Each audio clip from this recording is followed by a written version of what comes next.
네, 오늘 말씀 제목은 구원의 참된 가치를 깨달은 자라는 제목입니다. The title today is Those Who Realize the True Worth of Salvation. 이것은 이 본문은 오늘 시편 저자가 굉장히 어려움 가운데 있을 때 구원을 갈구하는 시입니다. This psalmist is craving salvation during hardships. 자, 시편 102편 그 표제를 한번 같이 보겠습니다. We'll look at the title of the psalm. 같이 읽습니다. 시작. 고난당한 자가 마음이 상하여 그 근심을 여호와 앞에 토로하는 기도라고 나와 있죠. It says a prayer of an afflicted person who has grown weak and pours out a lament before God, before the Lord. 그래서 이 내용이요. 굉장히 비통하고 하나님 앞에 정말로 나를 구원해 달라라는 애통한 그런 기도가 기도문이 오늘 시편입니다. So this person's praying very hard, asking for salvation. 이 시를 지은 저자는 정확하게 누군지 알 수 없어요. So we don't know the actual author of the psalm. 그런데 그 내용의 배경을 보면 이 하나님의 신실한 백성들이 포로로 끌려갔을 때 그 바벨론 포로 잡혀갔을 때를 배경으로 하고 있는데요. So the background of the psalm is it's a lament of when the people of God were enslaved by Babylon. 그 바벨론에 끌려갔던 악인들 때문에 겪는 그것 때문에 일어난 일을 소재로 하는 애가입니다. So it's a lament about the things they experienced due to the wicked people around them. 그런데 특별하게 이 시가 이 그 시편 7개 참회의 시, 회개의 시 가운데 포함이 되어 있어요. And this is included in the 7 psalms of repentance. 회개의 시 하면 우리 자신의 그 죄를 고백하는 그런 게 특징이죠. So psalms of repentance have usually confessed their sins. 그런데 이 시편은 그 고백을 하고 자기의 죄를 회개하는 그런 타입이 아니라 교회에서 이거를 참회의 시로 사용했기 때문에 참회의 시로 집어넣은 것입니다. But this psalm doesn't exactly confess sins, but churches used it in that way. 그래서 이 시가 참회의 시에 속해 있다라고 생각하시면 됩니다. This is why this psalm is also a part of the 7 그리고 repentance. 시편에는요 포로 시기를 배경으로 하고 있는 그 시편들이 한 6개 정도가 있어요. And in Psalms, there's about 6 poems that have the context of enslavement. 근데 그 포로 시기의 특징이 이렇게 굉장한 고통 가운데 있었기 때문에 하나님의 도움과 하나님의 그 긍휼하심을 이렇게 간구하는 게 특징이잖아요. So, and because of these hardships, usually these Psalms ask for mercy and God's grace. 그런데 그 간구함, 어려움 속에서 간구함이라는 그 컨셉을 가지고 하나님이 예언적으로 활용했다는 특징이 있습니다. And using this concept, God used it as a way to prophet things. 그래서 포로기에 이 예언적인 시가 발달을 하게 돼요. 포로 시기에. And during the times of enslavement, prophesizing poems become a thing. 그래서 이 시기에 쓰여진 그 시편들이 그 시편 42편, 43편, 74편. And these and poems of the same time period would be Psalm 42, 43, 74, 그다음에 79편, 79, 그리고 오늘 102편, and today's 102, 그리고 137편으로 6개가 있습니다. and Psalm 137. So there are 6 of them. 이 시기에 왜 예언적인 시가 이렇게 많이 발전을 했을까 생각해 보면요. If we think about why there were so many prophesizing poems of this time, 하나님이 우리 백성을 버리셨구나. 이 버림받은 느낌을 갖고 있었고요. it's because the people felt abandoned from God. 자기들이 하나님 앞에 죄를 지어서 이렇게 버림받은 상황을 이미 하나님이 예레미야나 이사야를 통해서 예언하셨잖아요. And through Jeremiah and Isaiah, they prophesied this abandoned times. 그래서 그 예언을 생각하면서 우리의 이 잘못은 결국 하나님이 하신 예언의 성취 때문에 이렇게 우리가 징계 속에 있는 거다라고 이들이 알게 되었고요. And the people realized that because of these prophecies, God was fulfilling them. 그리고 그들이 예언했던 것처럼 우리나라는 곧 해방을 받을 거니까 그 언약을 놓치면 안 된다. 소망을 품어라라는 이 그들 마음에 소망의 불을 지피기 위해서 이 시편이 예언적으로 기록되어 있습니다. And like it was prophesied, they believed that they would be released, so they held on to hope. 오늘 시편도 그런 내용인 겁니다. And This is the same case as in 자, Psalm 102. 이 시편 구조는 한 5가지 정도로 나눠 볼 수 있거든요. You could divide this poem into 5 parts. 근데 첫 번째 부분은 이 사람이요 굉장히 크게 이제 생각을 해보면 굉장히 괴로움 속에 빠져 있어요. So this person is in great pain. 하지만 마지막 부분에 결론 부분에 가서는 하나님이 우리 백성 지킨다. 이스라엘 나라는 없어졌지만 하나님의 나라가 영원해질 거니까 우리는 그 언약 붙들고 굳건히 서야 된다. 이 얘기를 하는 겁니다. But by the end, they hold on to the hope that God's kingdom will come. 그래서 첫 번째 부분은 1절, 2절에 서론적인 그 내용의 기도인데요. So verses 1 and 2 would be the introductory prayer. 기도의 서문인 거죠. 자, 그리고 두 번째 부분은 3절에서 11절까지 나눌 수 있어요. And the second part is verses 3 to 11. 여기는 이 시편 저자가 겪는 그런 그 슬픔을 기록한 애가 편입니다. And this records the author's lament. 여러분 그 애가라는 말은 슬픔의 노래라는 거 아시죠? And we know that this means song of sadness. 그래서 sorrow. 예레미야서가 있고 예레미야 애가서가 있죠. So there's Jeremiah and Lamentations. 그러니까 예레미야 애가서는 바벨론 때문에 이스라엘의 망한 것을 보고 바벨론이 눈물 흘리면서 기록한 그 성경인 거예요. So Lamentations is about the fall of Babylon. 참고로 그래서 예레미야를 눈물의 선지자라고 하지 않습니까? This is why they call Jeremiah the prophet of tears. 그래서 3절 11절이 그런 이 시편 저자의 애가의 기록이고요. So this is verses 3 to 11. 그다음에 12절에서 22절까지가 세 번째인데 그럼에도 불구하고 하나님이 하신 약속을 기억하는 그런 부분입니다. And the third part is verses 12 to 22, and it remembers the promises God made. 그리고 네 번째 부분은 23절에서 27절 거의 마지막 부분인데 And the fourth part is verses 23 to 27, 애가와 그 애가의 결론적인 관점에 대한 얘기고요. and it's basically the lament and concluding perspective. 이 네 번째 부분은 두 번째 애가의 후속편이라고 보시면 됩니다. 연결되어 있다고 보시면 돼요. And this fourth part is connected to the second part, which is the lament. 그 다음에 결론 부분인데요. And the last part, 28절이 결론입니다. the last part is verse 28, and this is the concluding perspective. 그러니까 이 결론은 서론, 그러니까 첫 번째 부분에 대한 후속편이다 생각하시면 되는 거예요. And this is connected to the first part, which is the 그래 introduction. 문학적인 그 구조로 말을 한다면 A, B, C 그 다음에 B 다시 A 다시 구조가 되는 겁니다. A, B, C 구조, 그 다음에 B 대시 A 대시 그렇게 되는 거예요. 자 그러면 한번 살펴보겠습니다. 이 저자가 지금 겪고 있는 내용들인데요. 그 어려움의 내용들인데 한번 보겠습니다. So this is what the author was going through. 서문에서는 하나님께 자기 자신의 기도 제목을 확실하게 지금 선포하죠. So in the introduction, it says they tell God their prayers. 내 기도 들어주십시오. 내 부르짖음을 하나님 응답해 주십시오. 이렇게 얘기합니다. Please listen to me. Please answer my prayers. 그다음 2절에서 나는 괴롭습니다. 그 하나님의 얼굴을 나한테서 숨기지 말아 주십시오. Do not hide your face from me when I am in distress. 내 기회에 속히 응답해 주십시오. Turn your ear to me. 그러니까 이게 이제 서문의 기도인 겁니다. And this is the introductory. 그리고 3절에서 7절까지는요. 자기 개인이 겪는 그 고통을 은유적으로 표현한 내용들이 가득 등장합니다. And verses 3 to 7 uses metaphors to represent what the person is going through. 그리고 8절에서 10절까지는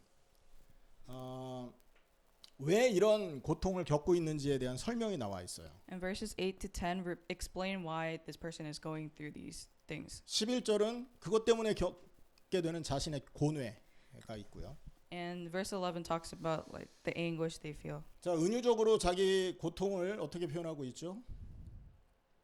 3절부터 보면 So in from verse 3, how do they metaphorically talk about their experiences? 내 날이 연기 같습니다. 이렇게 말하잖아요. It says that his life is like smoke, 그다음에 불타는 숯과 같습니다.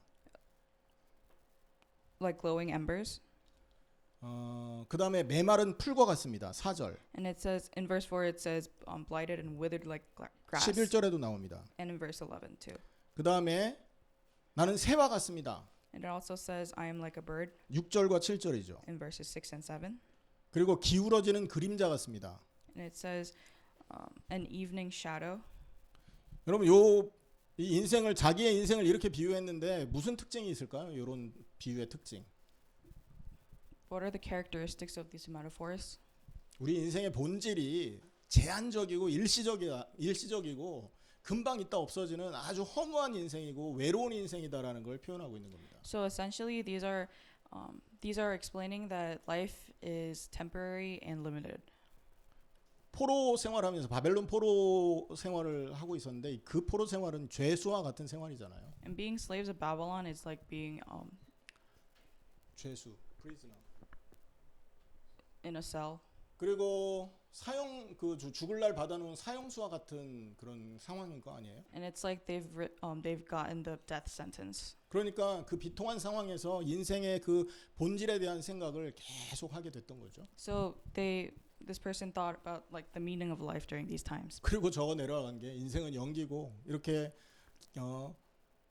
금방 있다 없어지는 그림자와 같은 허무한 것이다라는 얘기를 계속 이렇게 표현한 겁니다. And so they wrote that life is meaningless like smoke and things that disappear like the shadows. 어느 정도로 힘들었냐 하면 3절에 보면 내가 숯같이 탔다 이렇게 말하잖아요. And in verse 3 it even says burn like glowing embers. 여기서 말하는 숯같이라는 말은요. 케모케드라고 히브리 말에서 그렇게 말을 합니다만 Glowing embers in Hebrew is kamoket. 그런데 이것은요. 장소를 말합니다. 불타는 장소. But this is a place. 여러분 그 옛날 시대에 불타는 장소가 집안에 어디 있었어요? Where would they have fire in the house back then? 부엌에 있죠. In the kitchen. 그리고 집의 난방을 위해서 하는 그 난방 장치를 위해서도 벽난로처럼 이렇게 사용하기도 하잖아요. And for heating. 거기에 올라 앉았다라는 거예요. 이 사람이 거기에 올라 앉아 있다. 그 정도로 나는 힘들다라는 얘기라는 거죠. So they're saying they're in a lot of pain as if they were sitting on those places.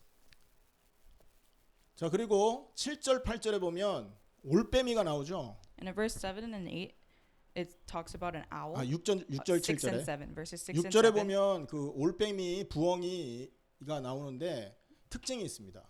talks about an owl. 이거는요 외딴 곳과 관련이 있는 짐승이에요. And it's related to lone places. 그리고 성경에는 이 올빼미를 부정한 새라고 규정을 해놓고 있어요. And the Bible calls the owl like a negative bird, unclean. an unclean bird. 그 레위기 11장 16절 18절에 보면 이 부정한 새라고 하나님이 말하고 있고 And it says this in Leviticus. 이사야 34장 10절에서 15절에 보면 이스라엘이 다 멸망해 있고 다 무너지고 폐허가 된 그곳에 올빼미 부엉이가 이렇게 앉아서 집을 짓고 있습니다. And in Isaiah chapter 34, 10 to 15, in a disaster, you could see an owl building a nest. 그러니까 외로운 곳에 거하고 있고 부정한 새고 무너진 곳에 거주하고 있다라는 것을 올빼미로 표현하고 있단 말이죠. So owls represent lone places, living in disasters. 그리고 7절에 보면 내가 밤을 새우니 지붕 위에 외로운 참새 같습니다. 이렇게 말하죠. And in verse 7 it says, I lie awake, I have become like a bird alone on a roof. 밤을 새우다라는 말은 히브리어로 사카드티라고 말을 합니다. Lying awake is sakaditi in Hebrews. 근데 그 어근은 사카드라고 하는데 이게 조심하다라는 뜻이에요. And it's the root word would be sakadu, which is being cautious. 이 단어가 시편 127편 1절에 등장을 하고 있어요. And this word also appears in Psalm chapter 127. 거기에 파수꾼의 경성함이 헛되다 하는데 그 파수꾼을 사카드티라고 쓰고 있어요. And they use sakaditi as a guard. 자, 그럼 무슨 말이죠? 참새처럼 밤새 앉아서 하나님의 도우심을 외롭게 기다리고 있는 모습을 이렇게 표현하고 있는 거예요. So like a bird at night, they're lonely, they're waiting for God. 하나님이 회복을 약속하셨는데 언제 그 하나님의 그 약속이 성취될 것인가를 확인하기 위해서 조심스럽게 주의 깊게 그 하나님의 응답을 기다리고 있는 새의 모습인 거죠. 이 사람의 모습이 이렇게 표현된 거예요. God promised like 성취되는 거, 하나님의 말씀이 성취되는 걸 지켜보는 거죠. And this bird is waiting for God's promises to be fulfilled.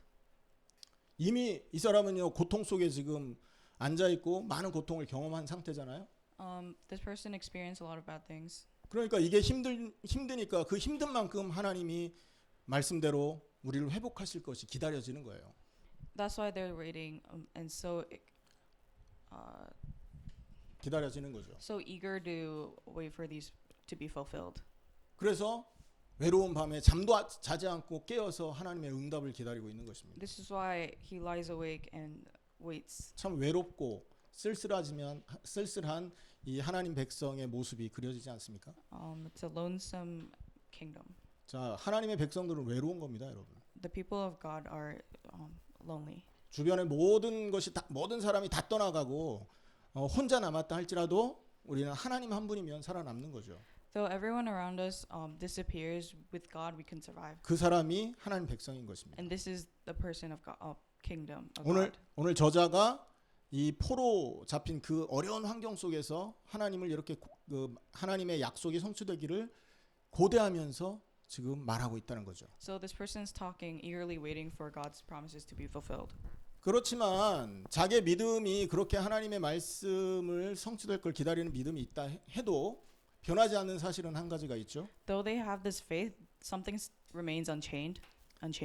그의 현실은 아직 탄식 속에 있는 현실이었다는 거예요. And it's that in reality they are still in darkness. 탄식할 만큼 괴로워서 울부짖을 만큼 힘든 현실이 그 사람이 갖고 있는 현실이었다는 게 5절의 얘기입니다. This person's reality is very hard and 자, 5절 같이 읽습니다. verse 5. 나의 탄식 소리로 말미암아 나의 살이 뼈에 붙었나이다. In my distress I groan aloud and am reduced to skin and bones. 아무리 그가 믿음을 갖고 있다 할지라도 그의 상황과 현실은 너무나 괴롭고 탄식스러워서 살과 뼈가 붙어 있어요.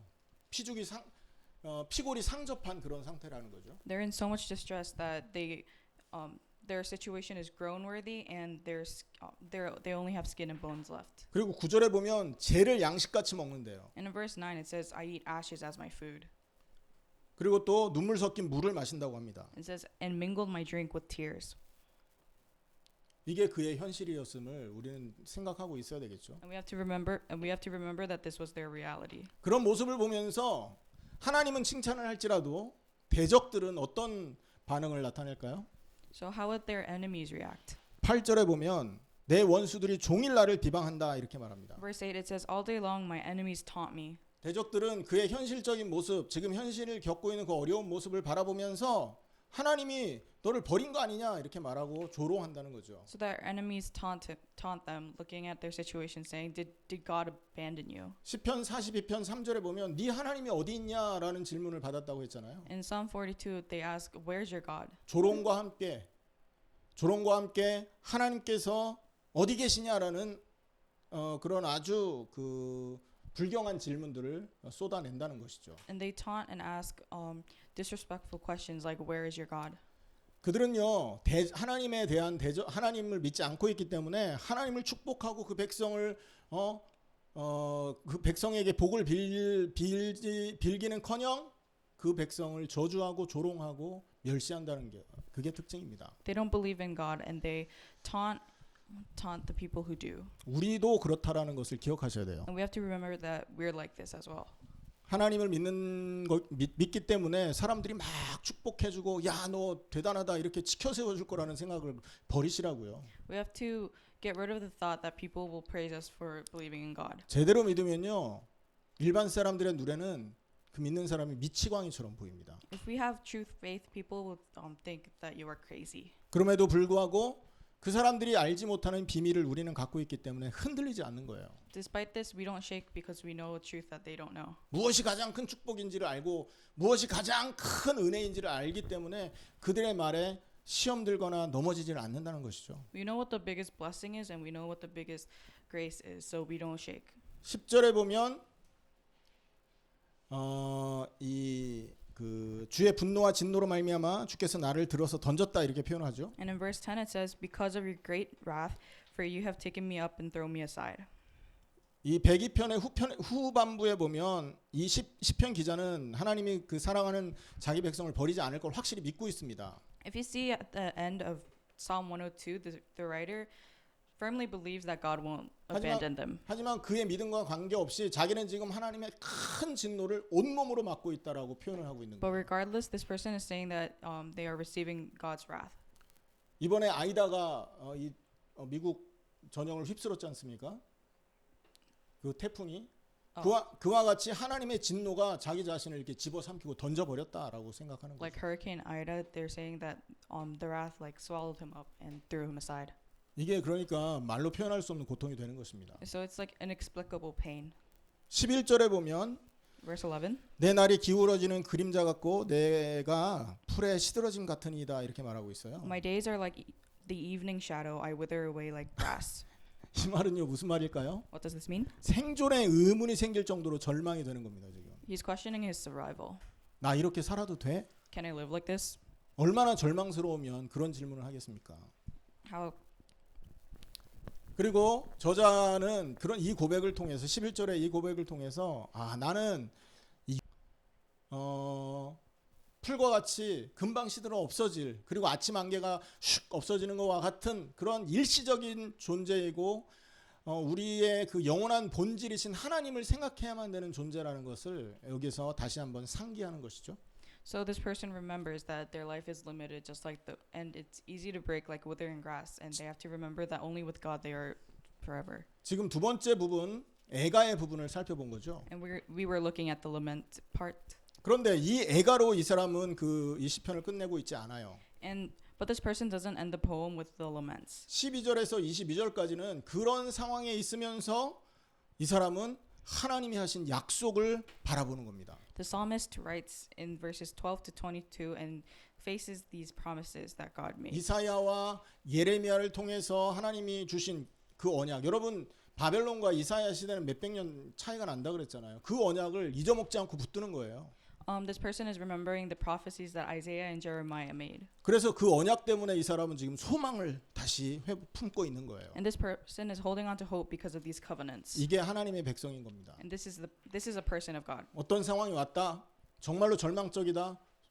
소망을 품을 줄 알아야 되는 거예요. We have to know how to hold on to hope in hard times. 왜요? 하나님이 약속한 게 있지 않습니까? Because God promised something. 여러분 그 예수님 제자 중에 세베대와 그 아들들이 나는 예수님 나라 오른쪽에 왼쪽에 앉고 싶다면서 막 싸웠잖아요. Zebedee's sons fought as to where they want to sit next to. 되게 유치한 모습입니다. It's very childish. 그런데 한편으로는 우리가 놓치지 말아야 될 게 있는데요. But there's something we have to hold on from that. 그들은 자기 자신들이 하나님의 나라에 그리스도와 함께 할 것을 확실히 믿었던 겁니다. These people firmly believe that they will be with Jesus after dying. 무슨 말인가 이해되십니까? 물론 육신적으로 생각해서 그런 실수를 하긴 했지만 믿었기 때문에 그 얘기가 주제가 될 수 있었던 거예요. Because they firmly believe this was able to be like a conversational topic. 우리는요 문제가 오면 어떻게 해결할까? 어떻게 빠져나갈까? 출구 전략을 짜기 시작하잖아요. When we're in hardship, we sometimes look for ways to get out of it. 그러나 정말로 하나님을 믿는 사람이라면 그 상황에서 절망적이고 몸부림을 칠 만큼 괴로운 상황일지라도 하나님의 언약이 그의 소망이 되는 것이라는 거죠. But even during hard times, we can look at the covenant 그걸 놓치면 안 됩니다. and we can't let go of this. 12절에 보면 여호와여 주는 영원히 계시고 주에 대한 기억은 대대에 이르리라 그렇게 말합니다. Verse 12 says, "But you, Lord, sit enthroned forever. Your renown endures through all generations." 하나님의 영원성과 위대함은 지금 자기가 가지고 있는 상황과는 완전 반대의 것입니다라는 얘기를 하고 있는 거예요. Saying that God's glory is something completely different from my situation. 주님께서 갖고 계신 명성 그리고 그 능력을 이 시편 저자는요 단호하게 선포를 하는데 They're saying His renown endures. 여호와여 주는이라고 표현을 하면서 굉장히 확신에 찬 어조로 그걸 설명하고 있는 거예요. He's so sure in his wording. He says, "But you, Lord." 나는 이렇지만 당신은 아니지 않습니까? 이런 말인 거죠. I'm like this, but you aren't. 시편 저자는 일시적이고 난로불에 타 없어지는 그런 힘없는 존재인 반면에 주님의 fame, 그 명성은 대대 이루고 영원할 것이다. 이것을 붙드는 거 아닙니까 지금? While the psalmist is someone who burns like glowing embers, the Lord is not. The Lord endures. 주에 대한 기억은이라고 했는데 이 기억이 하나님의 명성을 말하는 겁니다. 하나님께서 이루어 놓으신 그 위대한 일에 대한 그리고 유명한 내용들 그걸 기억한다라는 거죠. Renown here it means remembering everything that God has done. 하나님께서 가지고 계신 그 명성은 그 페임은요, 개인이 가지고 있는 어려움, 어떤 사람들의 그 집단이 가지고 있는 괴로움에는 전혀 영향을 받지 않는 명성이라는 거예요. God's renown is something completely separate from someone's hardships, a group's hardship. 하나님이 온 땅을 영원히 통치하는 게 변하지 않는 한 그의 명성 또한 영원히 언급될 것이고 영원히 퍼져나갈 것이라는 말이죠. As long as God rules forever, his renown will endure forever. 너무 이 반대되는 이제 표현이 나오고 있잖아요. 12절에서. And this is very contrasting from things before. 13절에는요. Verse 13. 주께서 일어나사 시온을 긍휼히 여기시리니 지금은 그에게 은혜를 베푸실 때라 정한 기한이 다가오미니이다. You will arise and have compassion on Zion, for it is time to show favor to her. 하나님의 약속을 기억하면서 그 약속이 이 백성을 향한 긍휼과 은혜가 담겨 있음을 기억하는 거예요. They remember that the covenant includes like compassion. 하나님께서 하신 그 약속 안에 이 백성을 구원해내겠다라는 약속이 포함되어 있잖아요. Compassion and releasing them from the pain. 그 구원의 약속은 하나님의 긍휼함의 표현이라는 거고요. And this is where the compassion comes 이 in. 백성에게 은혜를 페이버를 베풀겠다라는 표현이라는 겁니다. And it also says that God will show favor to her. 뿐만 아니라 그의 대적을 심판하기 위해서 하나님께서 일어나실 것이다라는 말을 하는 거예요. 그 대적들을 심판하기 위해서 하나님이 그 보좌에서 일어나신다는 말이죠. And God will arise to judge their enemies. 이게 바로 하나님의 예언